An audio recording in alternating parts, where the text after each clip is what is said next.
ಯಾಕೆಂದ್ರೆ notification ನೋಡೋದನ್ನೇ application fill ಮಾಡಿ submit ಮಾಡುವುದು ಇದು ಮೊಟ್ಟ ಮೊದಲನೇ ಮಿಸ್ಟೇಕ್. ಯಾಕಂದ್ರೆ ನೀವು ನೋಟಿಫಿಕೇಶನ್ ಓಪನ್ ಮಾಡಬೇಕಾಗುತ್ತದೆ, ಅದರಲ್ಲಿ ಎಲಿಜಿಬಿಲಿಟಿ ನೋಡಬೇಕಾಗುತ್ತದೆ, ನೀವು ಎಲಿಜಿಬಲ್ ಇದ್ದೀರಾ ಇಲ್ಲ ಎಂದು ನೀವು ಕ್ಲಿಯರ್ ಆಗಿ ನೋಡಬೇಕಾಗುತ್ತದೆ, ಮತ್ತು ಇನ್ನಿತರ ಅಟ್ಯಾಚ್ಮೆಂಟ್ಸ್ ಮತ್ತು ಸರ್ಟಿಫಿಕೇಟ್ಸ್ ಇವೆಲ್ಲವನ್ನು ನೀವು ಕ್ಲಿಯರ್ ಆಗಿ ನೋಡಿ ಅಪ್ಲಿಕೇಶನ್ ಫಿಲ್ ಮಾಡಬೇಕಾಗುತ್ತದೆ ಫ್ರೆಂಡ್ಸ್. ಮತ್ತು ಎರಡನೇದ್ದು ಮತ್ತೆ ಕಾಮನ್ ಮಿಸ್ಟೇಕ್ ಅಂದ್ರೆ ನೇಮ್ ಅಲ್ಲಿ ಸ್ಪೆಲ್ಲಿಂಗ್ ಮಿಸ್ಟೇಕ್ ಮಾಡುತ್ತಾರೆ ಫ್ರೆಂಡ್ಸ್. ನಿಮ್ಮ ನೇಮ್ ಏನಿದೆ, ನಿಮ್ಮ SSLC ಮಾರ್ಕ್ಸ್ ಕಾರ್ಡ್ ಅಥವಾ ಬರ್ತ್ ಸರ್ಟಿಫಿಕೇಟ್ ಅನುಗುಣವಾಗಿ ನಿಮ್ಮ ಎಕ್ಸಾಕ್ಟ್ ನೇಮ್ ಆಗಿರಬೇಕು ಫ್ರೆಂಡ್ಸ್. ಯಾವ ತರ ಸ್ಪೆಲ್ಲಿಂಗ್ ಮಿಸ್ಟೇಕ್ ಆಗಿರಬಾರದು. ನಿಮ್ಮ ನೇಮ್, ನಿಮ್ಮ ಫಾದರ್ಸ್ ನೇಮ್, ನಿಮ್ಮ ಸರ್ ನೇಮ್ ಇದು ಮೂರು ಎಕ್ಸಾಕ್ಟ್ ಮ್ಯಾಚ್ ಆಗಬೇಕಾಗುತ್ತದೆ ಫ್ರೆಂಡ್ಸ್. ಮತ್ತು ಮೂರನೇದಾಗಿ ಡೇಟ್ ಆಫ್ ಬರ್ತ್, ಇನ್ಕರೆಕ್ಟ್ ಆಗಿ ಡೇಟ್ ಆಫ್ ಬರ್ತ್ ಅನ್ನು ತುಂಬುವುದು ಇದು ಕೂಡ ಒಂದು ಕಾಮನ್ ಮಿಸ್ಟೇಕ್ ಫ್ರೆಂಡ್ಸ್. ನಿಮ್ಮ ಡೇಟ್, ಮಂತ್, ಇಯರ್ ಇದು ಎಕ್ಸಾಕ್ಟ್ ಆಗಿ ಮ್ಯಾಚ್ ಆಗಬೇಕಾಗುತ್ತದೆ. ಇದಕ್ಕೋಸ್ಕರ ನೀವು ನಿಮ್ಮ SSLC ಮಾರ್ಕ್ಸ್ ಕಾರ್ಡ್ ಅಥವಾ ಬರ್ತ್ ಸರ್ಟಿಫಿಕೇಟ್ ಅನ್ನು ಕ್ಲಿಯರ್ ಆಗಿ ಮ್ಯಾಚ್ ಮಾಡಿ ಫಿಲ್ ಮಾಡಬೇಕು ಫ್ರೆಂಡ್ಸ್. ಮತ್ತು ಮೂರನೇದಾಗಿ ಕ್ಯಾಟಗರಿ, ನೀವು ಯಾವ ಕ್ಯಾಟಗರಿಗೆ ಎಲಿಜಿಬಲ್ ಇದ್ದೀರಾ ಅದನ್ನು ಮಾತ್ರ ನೀವು ಫಿಲ್ ಮಾಡಬೇಕು.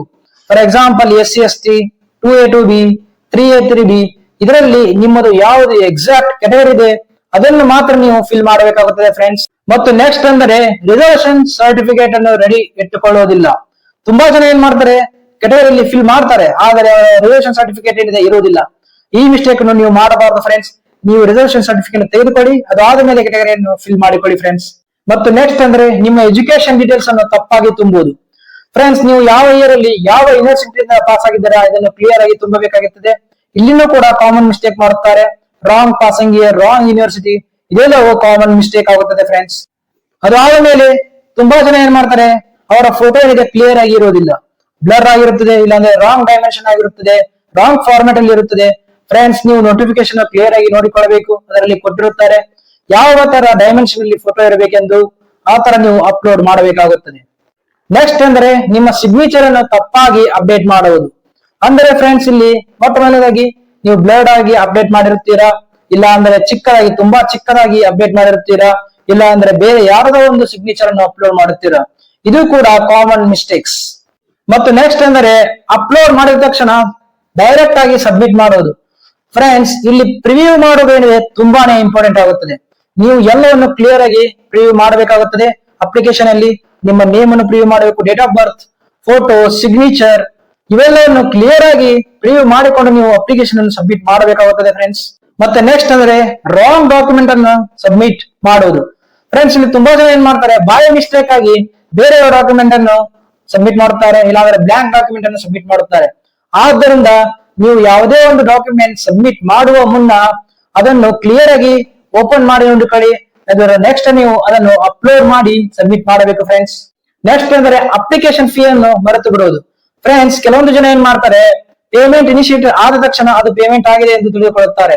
ಆದರೆ ನಿಮಗೆ ಪೇಮೆಂಟ್ ಕನ್ಫರ್ಮ್ಡ್ ಎಂದು ಮೆಸೇಜ್ ಬರೋ ತನಕ ಅದು ಪೇಮೆಂಟ್ ಆಗಿರೋದಿಲ್ಲ ಫ್ರೆಂಡ್ಸ್. ಇದನ್ನು ನೀವು ನೋಟ್ ಮಾಡಿಕೊಳ್ಳಿ ಫ್ರೆಂಡ್ಸ್. ಇಲ್ಲಿ ಇನ್ನೊಂದು ಇಂಪಾರ್ಟೆಂಟ್ ಅಂದ್ರೆ ನಿಮ್ಮ ಮೊಬೈಲ್ ನಂಬರ್ ಮತ್ತು ಇಮೇಲ್ ಅನ್ನು ಕೆಲವರು ಬಾಯ್ ಮಿಸ್ಟೇಕ್ ತಪ್ಪಾಗಿ ತುಂಬುತ್ತಾರೆ.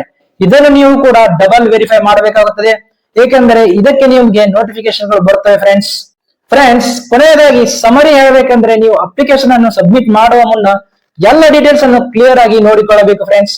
ಮೊದಲನೇದಾಗಿ ನೇಮ್, ಅದಾದ ಮೇಲೆ ಡೇಟ್ ಆಫ್ ಬರ್ತ್, ಅದಾದ ಮೇಲೆ ನಿಮ್ಮ ಕ್ಯಾಸ್ಟ್ ಏನಿದೆ SC ST OBC 2A 2B ಇದನ್ನು ಕರೆಕ್ಟ್ ಆಗಿ ನೋಡಿಕೊಳ್ಳಿ.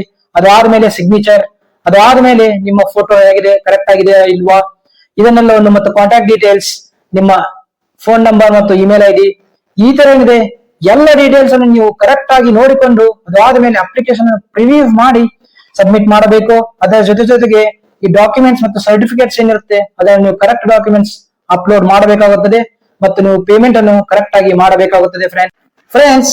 KIS ನೋಟಿಫಿಕೇಶನ್ ಯಾವಾಗ ಬೇಕಾದ್ರೂ ಚೇಂಜ್ ಆಗಬಹುದು. ಆದ್ದರಿಂದ ಈ ವಿಡಿಯೋವನ್ನು ಕೇವಲ ಎಜುಕೇಶನ್ ಪರ್ಪಸ್ ಗಾಗಿ ಕನ್ಸಿಡರ್ ಮಾಡಿಕೊಳ್ಳಿ. ನಿಮಗೆ ಏನಾದ್ರೂ ಡೌಟ್ ಇದ್ದರೆ KIS ಅಲ್ಲಿ ಕರೆಕ್ಟ್ ಆಗಿ ಕೊಟ್ಟಿರುತ್ತಾರೆ ನೋಟಿಫಿಕೇಶನ್ ಅಲ್ಲಿ, ಅದನ್ನು ನೀವು ರೆಫರ್ ಮಾಡಬಹುದು ಫ್ರೆಂಡ್ಸ್.